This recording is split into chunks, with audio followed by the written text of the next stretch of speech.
Ladies and gentlemen, welcome back to the ND Zone. My name is Kathy. In our last episode of this continuing series on the Idaho versus Kohberger case, we noted that one of the parties had filed a motion seeking to have the briefings on the motion to suppress IgG genetic information unsealed, and also to apparently have the hearing, which is scheduled to occur commencing January 23rd, 2025, before Judge Stephen Hippler, open to the public. We indicated that we don't know which side filed that motion as of yet, because the motion, although it appears on the case summary page maintained by the clerk of court, it has not yet hit the public docket, and the notation on the clerk's summary page does not indicate if it was the state or the defense that filed that motion. We are still awaiting the entry of that motion on the public docket, and we'll report back to you once we have further details. In the interim, there has been another order that has been entered in this case, and it relates to the same issue of the motion to suppress IgG genetic information. It too appears on the case summary page. It is a public document. We know that because it's a PDF document. Whenever we see an icon of PDF, that tells us it is a public document, as opposed to the multiple items that are under seal as indicated on the case management page by the lock and key icon.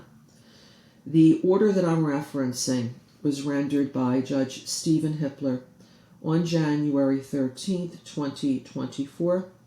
This is granting leave to exceed page limit, and this was filed by the defense back in December. Leave means the party, one of the parties, is asking for permission to do something. Motion for leave. Motion application for a court order. Leave means, Judge, please grant me permission to do something or not to do something. In this case, it was to exceed the page limit, as the order reflects. We have to go back to December 19th, 2024 to learn what this is about. The defense on that day filed a motion for leave to exceed page limit, and this relates to the 10-page limit that is set by a local rule in Ada County, that only a maximum of 10 pages may be filed by a party filing a reply. This is exactly what the defense was asking for leave on, their reply brief concerning the IgG information that they are seeking to suppress in their motion to suppress. The motion for leave to exceed page limit states, comes now Bryan C. Kohberger by and through his attorneys of record, and hereby requests the court for an order, that is leave, asking for an order, to allow the defense to exceed the 10-page limit for the reply to the state's objection. The objection is their response. State's objection to the defendant's motion to suppress and memorandum in support. And if we go on to page 2, we see that the defense continues by saying here, regarding genetic information, this is the IgG motion to suppress that's pending with the court, that is set for hearing as one of multiple motions to suppress on January 23rd, 2025.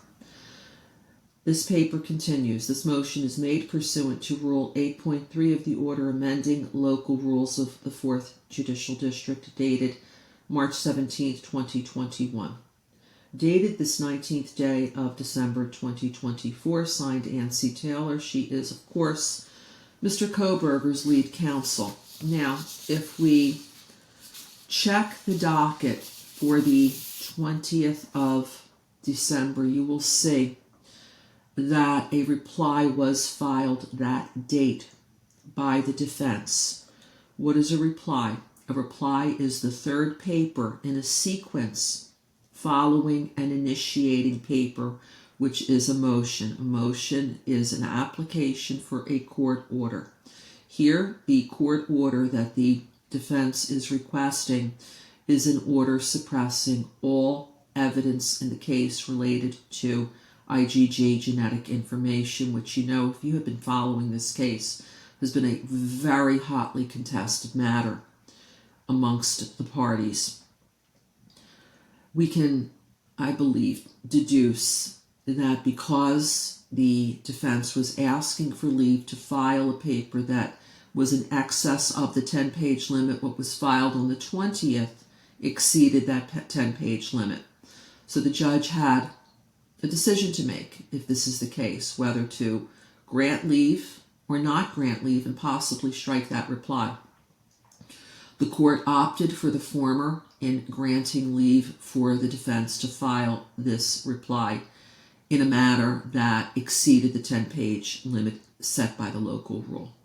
So now we await a ruling after the hearings on the 23rd, and they may go into the 24th as well, because the court on October 9th, 2024, when he set aside these two dates for a hearing, did say that it would start on the 23rd at 9 a.m. Ada County time, and if necessary, continue on to the 24th.